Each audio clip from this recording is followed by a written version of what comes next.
Hi friends, ಎಲ್ಲರಿಗೂ ನಮಸ್ಕಾರ. Friends, ಈಗ ಸಂಜೆ ಆಗಿದೆ.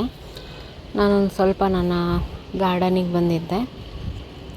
ಸ್ವಲ್ಪ ಗಾರ್ಡನ್ ಕ್ಲೀನ್ ಮಾಡ್ಕೊಳ್ಳೋಣ ಅಂತ. ಗಾರ್ಡನಲ್ಲಿ ಏನಿಲ್ಲ ಅಂದರೂ 2 ದಿನಕ್ಕೊಂದು ಸಾರಿನಾದರೂ ಕಸ ಬಳಿಲೇಬೇಕು. ಆ ರೀತಿಯಾಗಿ ಬೀಳುತ್ತೆ. ಇಲ್ಲಿ ನೋಡಿ, ಹೂಗಳೆಲ್ಲ ಬಿದ್ದೋಗಿದೆ. ಮಿನಿಮಮ್ 2 ದಿನಕ್ಕೊಮ್ಮೆ ಆದರೂ ಬಳಿಬೇಕು. ಡೈಲಿ ಬೆಳೆದ್ರಂತೂ ತುಂಬಾ ಒಳ್ಳೆಯದು. ಬಟ್ ನನಗೆ ಡೈಲಿ ಆಗಲ್ಲ. ಹಾಗಾಗಿ ನಾನು 2 ದಿನಕ್ಕೊಂದು ಸಾರಿ ಬಳಿತೀನಿ. ಯಾಕಂದರೆ ನೀರು ಹಾಕಬೇಕಾದ್ರೆ ಕೆಲವೊಮ್ಮೆ ಮಣ್ಣು ಹೊರಗಡೆ ಬೀಳುತ್ತೆ. ಮನೆಯಲ್ಲಿ ನನ್ನ ಮಗಳು ಕೂಡ ಮೇಲೆ ಬರೋದ್ರಿಂದ ಅವಳು ಕೂಡ ನೀರು ಹಾಕ್ತಾಳೆ. ಆವಾಗ ಸ್ವಲ್ಪ ಮಣ್ಣೆಲ್ಲ ಕೆಳಗಡೆ ಚೆಲ್ತಾಳೆ. ಆಮೇಲೆ ಈ ರೀತಿ ಹೂಗಳೆಲ್ಲ ಉರುಳಿರುತ್ತೆ. ಹೂಗಳು ಉದುರಿದಾಗ ಅವಾಗೇ ತೆಗಿಬೇಕು. ಬಟ್ ನನಗೆ ಆಗಲ್ಲ ಅವಾಗಲೇ ತೆಗಿಯೋಕ್ಕೆ. ಹಾಗಾಗಿ ನೋಡಿ, ಅವಳು ಮಣ್ಣು ಆಟ ಆಡೋಕ್ಕೆ ಬಿಟ್ಟಿರ್ತೀನಿ ನಾನಿಲ್ಲಿ. ಹೀಗಾಗಿ ಮಣ್ಣು ಸ್ವಲ್ಪ ಜಾಸ್ತಿ ಬರುತ್ತೆ. ಈ ರೀತಿ ಅವಾಗ ಒಂಚೂರು ಕ್ಲೀನ್ ಮಾಡ್ಕೊಂಬಿಟ್ರೆ ಕ್ಲೀನ್ ಆಗುತ್ತೆ. ಇಲ್ಲಾಂದರೆ ಕ್ಲೀನ್ ಅನಿಸೋದಿಲ್ಲ. ಹಾಗಾಗಿ ಈಗ ಅವಳು ಹೋಮ್ವರ್ಕ್ ಮಾಡ್ತಾ ಇದ್ದಾಳೆ. ಹಾಯ್ ಮಾಡಿಸಿರಿ. ಸ್ಕೂಲಿಂದ 4 ಗಂಟೆಗೆ ಬಂದಿದ್ದಾಳೆ. ಹೋಮ್ವರ್ಕ್ ಮಾಡ್ತಾ ಇದ್ದಾಳೆ. ಎಲ್ಲ ಸ್ನ್ಯಾಕ್ಸ್ ಎಲ್ಲ ಆಯ್ತು ಈಗ ಅವಳದು. ಹಾಗೆ ಅವಳು ಹೋಮ್ವರ್ಕ್ ಮಾಡ್ತಾಳೆ, ನಾನು ಕೆಲಸ ಮಾಡ್ಕೊತೀನಿ. ನೋಡಿ, ಇಲ್ಲಿ ನಾನು ವಿಡಿಯೋದಲ್ಲಿ ಹೇಳಿದ್ದೆ, ಇದರಲ್ಲಿ ಮಜ್ಜಿಗೆ ಹಾಕಿಟ್ಟಿದ್ದೆ ನಾನು. ಆ ಮಜ್ಜಿಗೆನ ತೊಗೊಂಡು ಬಂದು ಇದಕ್ಕೆ ಚೆನ್ನಾಗಿ ಡೈಲ್ಯೂಟ್ ಮಾಡಿದ್ದೀನಿ. 1 ದಿನ ಆಗಿದೆ ಈಗ. ಹುಳಿ ಮಜ್ಜಿಗೆ ಇದು. ಇದನ್ನು ಇವತ್ತು ಎಲ್ಲ ಗಿಡಗಳಿಗೂ ಕೊಡ್ತೀನಿ ನಾನು. ಹೂವಿನ ಗಿಡ, ತರಕಾರಿ ಗಿಡ ಯಾವುದಕ್ಕಾದರೂ ಕೊಟ್ಕೋಬೋದು. ಅಡೇನಿಯಮ್ ಸೀಸನ್ ಇದೆ ಫ್ಲವರಿಂದು. ಈಗ ನೀವು ಈ ಗಿಡಗಳನ್ನು ತೊಗೊಂಡು ಬರ್ಬೋದು. ತೊಗೊಂಡು ಬಂದರೆ ಹೂ ತುಂಬ ಚೆನ್ನಾಗಿ ಬಿಡುತ್ತೆ. ಇದು ಬೆಳಿಗ್ಗೆ ವಿಡಿಯೋ. ನಿನ್ನೆ ನಾನೆಲ್ಲ ಕ್ಲೀನ್ ಮಾಡಿ ಹೋದೆ.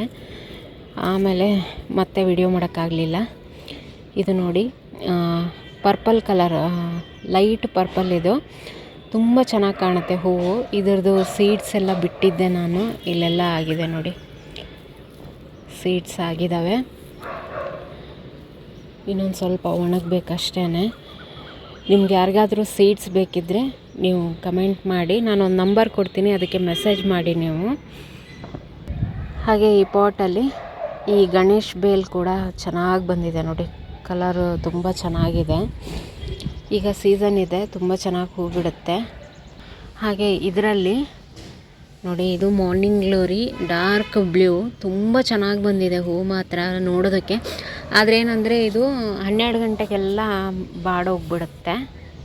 ಹಾಗೆ ಈ ಒಂದು ಮಾವಿನ ಗಿಡದಲ್ಲಿ ನೋಡಿ, ಕಾಯಿ ಬರೋಕ್ಕೆ ಶುರುವಾಗಿದೆ. ಒಂದೊಂದರಲ್ಲಿ ಸ್ವಲ್ಪ ಇದೆ, ಕಾಯಿಗಳಾಗ್ತಾ ಇದ್ದಾವೆ. ಇಲ್ಲಿ ಕಾಣಿಸ್ತಾ ಇದೆ ಅಂದ್ಕೊತೀನಿ. ನೋಡಬೇಕು ಇದರಲ್ಲಿ ಎಷ್ಟು ಬರುತ್ತೆ ಅಂತ. ಯಾಕಂದರೆ ಫಸ್ಟ್ ಟೈಮ್ ಇದು ನನ್ನ ಗಾರ್ಡನಲ್ಲಿ ಫಸ್ಟ್ ಟೈಮ್ ಕೊಡ್ತಾ ಇರುವಂಥ ಕಾಯಿ ಇದು. ಅದರಲ್ಲಿ ಎಷ್ಟು ಬರುತ್ತೆ ಎಷ್ಟು ಬಿಡುತ್ತೆ ಗೊತ್ತಿಲ್ಲ. ಯಾಕಂದರೆ ಫಸ್ಟ್ ಟೈಮ್ ಬಿಡಬೇಕಾದ್ರೆ ಕೆಲವೊಂದಿಷ್ಟು ಉದುರುತ್ತೆ. ನೋಡೋಣ, ನಾನು ಆದಷ್ಟು ಉದುರದೇ ಇರೋ ಥರ ನೋಡ್ಕೋಬೇಕು ಅಂತ ಅಂದ್ಕೊಂಡಿದ್ದೀನಿ. ನೋಡೋಣ. ಹಾಗೆ ಇಲ್ಲಿ ನಾನೊಂದು ಸ್ವಲ್ಪ ತಲೆಗೆ ಎಣ್ಣೆ ಮಾಡ್ಕೋಬೇಕು ಅಂತ ಹೇಳಿ ದಾಸವಾಳ ಹೂವು, ಆಮೇಲೆ ರೋಸ್, ದೇಸಿ ವೆರೈಟಿದು, ಆಮೇಲೆ ಕರಿಬೇವು, ಇದು ರೋಸ್ಮೇರಿ. ನಾನು ಗಿಡ ತೊಗೊಂಡು ಬಂದಾಗ ತೋರಿಸಿದ್ದೆ ನಿಮಗೆ. ಇದನ್ನು ಹಾಕ್ತೀನಿ ನಾನು. ಆಮೇಲೆ ಇದು ಮೆಹಂದಿ ಎಲೆ, ಅದು ಗಿಡ ಇದೆಯಲ್ಲ, ಅದರಿಂದ ಎಲೆ ತಕ್ಕೊಂಡಿದ್ದೀನಿ. ಇದ್ರ ಜೊತೆಗೆ ಮೆಂತೆಕಾಳು, ಆಮೇಲೆ ಮತ್ತೊಂದೇನೆಂದರೆ ಆಲೂವೆರಾ, ಇದಿಷ್ಟೂ ಹಾಕಿ ನಾನು ಎಣ್ಣೆ ರೆಡಿ ಮಾಡ್ಕೋತೀನಿ. ಅದಕ್ಕೋಸ್ಕರ ಇದನ್ನು ಎತ್ತಿಟ್ಟಿದ್ದೀನಿ. ಈ ರೀತಿ ಬಾಡಿರೋ ಹೂಗಳಿದ್ರೂ ತಕ್ಕೋಬೋದು, ಇಲ್ಲ ಫ್ರೆಶ್ ಆಗಿರುವಂಥ ಹೂವು ಇದ್ರೂ ತೊಂದರೆ ಇಲ್ಲ. ಇದರದ್ದು ಪೆಟಲ್ಸ್ ಏನಾದರೂ ನಿಮಗೆ ಮಾರ್ಕೆಟಲ್ಲಿ ಸಿಕ್ಕರೆ ಅದನ್ನು ಕೂಡ ಯೂಸ್ ಮಾಡ್ಬೋದು. ಇಲ್ಲ ಅಂದರೆ ಈ ರೀತಿಯಾಗಿ ಫ್ರೆಶ್ ಆಗಿರೋದನ್ನೇ ತೊಗೋಬೋದು. ನನ್ನ ಗಾರ್ಡನಲ್ಲಿ ಇದ್ದಿದ್ದರಿಂದ ನಾನು ತೊಗೊಂಡೆ.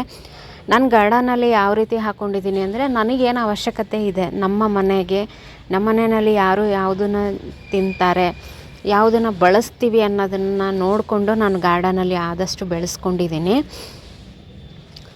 ಈ ಮೆಹಂದಿ ಎಲೆ ತುಂಬ ಒಳ್ಳೆಯದು. ಎಣ್ಣೆನಲ್ಲಿ ಹಾಕಿ ನಾವು ಬಳಸ್ಕೊಂಡ್ರೆ, ಇಲ್ಲಾಂದರೆ ಇದ್ರ ಪೇಸ್ಟ್ ಕೂಡ ಮಾಡಿ ಬಳಸ್ಕೋತಾರೆ. ಈ ರೋಸ್ಮೆರಿ ಕೂಡ ಅಷ್ಟೇ ಫ್ರೆಂಡ್ಸ್, ಎಣ್ಣೆ ತುಂಬಾ ಚೆನ್ನಾಗಾಗುತ್ತೆ. ಇದ್ರ ಸ್ಮೆಲ್ಲು ಕೂಡ ಅಷ್ಟೇ ತುಂಬ ಚೆನ್ನಾಗಿದೆ. ಇದ್ರ ಎಲೆಗಳು ಸಿಕ್ಕರೆ ಅದನ್ನು ಕೂಡ ಯೂಸ್ ಮಾಡ್ಬೋದು. ಮಾರ್ಕೆಟಲ್ಲಿ ಇದು ಕೂಡ ಸೇಲ್ ಮಾಡ್ತಾರೆ, ಡ್ರೈ ಆಗಿರುವಂಥದ್ದನ್ನು ಮಾರ್ತಾರೆ. ನಾನು ಇದೆಲ್ಲ ಬಳಸ್ಕೊಂಡು ಇವತ್ತು ಎಣ್ಣೆ ಮಾಡ್ಕೋತಾ ಇದ್ದೀನಿ. ಅದಕ್ಕೆ ಒಂದು ಸ್ವಲ್ಪ ತೆಗೆದಿಟ್ಕೊಂಡಿದ್ದೀನಿ ನೋಡಿ. ಲೈನ್ ಹಿಡಿದು ಎಲ್ಲದರಲ್ಲೂ ತೊಂಡೆಕಾಯಿ ಬಂದಿದೆ. ಎಲ್ಲ ಚೆನ್ನಾಗಿ ದಪ್ಪ ಕೂಡ ಆಗಿದೆ. ನೋಡೋದಕ್ಕೆ ತುಂಬ ಚೆನ್ನಾಗಿ ಅನಿಸುತ್ತೆ. ಒಂದೊಂದು ಎಲೆಗೂ ಒಂದೊಂದು ಕಾಯಿ ಬಂದಿದೆ. ಮನೆಯಲ್ಲಿ ಆರ್ಗ್ಯಾನಿಕ್ ಆಗಿ ಬೆಳೆದಿರೋದು ಒಂದು ಖುಷಿನೇ ಬೇರೆ.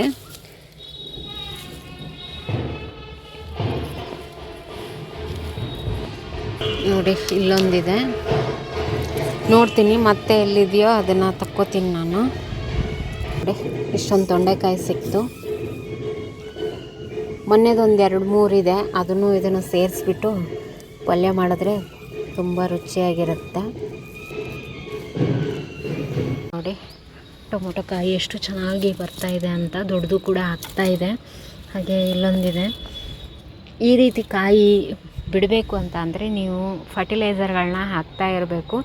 ಯಾಕಂದರೆ ತರಕಾರಿ ಗಿಡಗಳೆಲ್ಲ ಕಂಪೋಸ್ಟ್ ಜಾಸ್ತಿ ಬೇಕು. ಹಾಗಾಗಿ ನೀವು ಲಿಕ್ವಿಡ್ ಫರ್ಟಿಲೈಸರ್ ಆದರೂ ಹಾಕಿ, ಅಥವಾ ಸಗಣಿ ಗೊಬ್ಬರ ಈ ಥರದ್ದು ಪೌಡ್ರ್ ಫಾರ್ಮಲ್ಲಾದರೂ ಹಾಕಿ ನೀವು ಹಾಕ್ತಾಯಿದ್ರೆ ಈ ರೀತಿಯಾದಂಥ ರಿಸಲ್ಟ್ ನಿಮಗೆ ಸಿಕ್ಕುತ್ತೆ.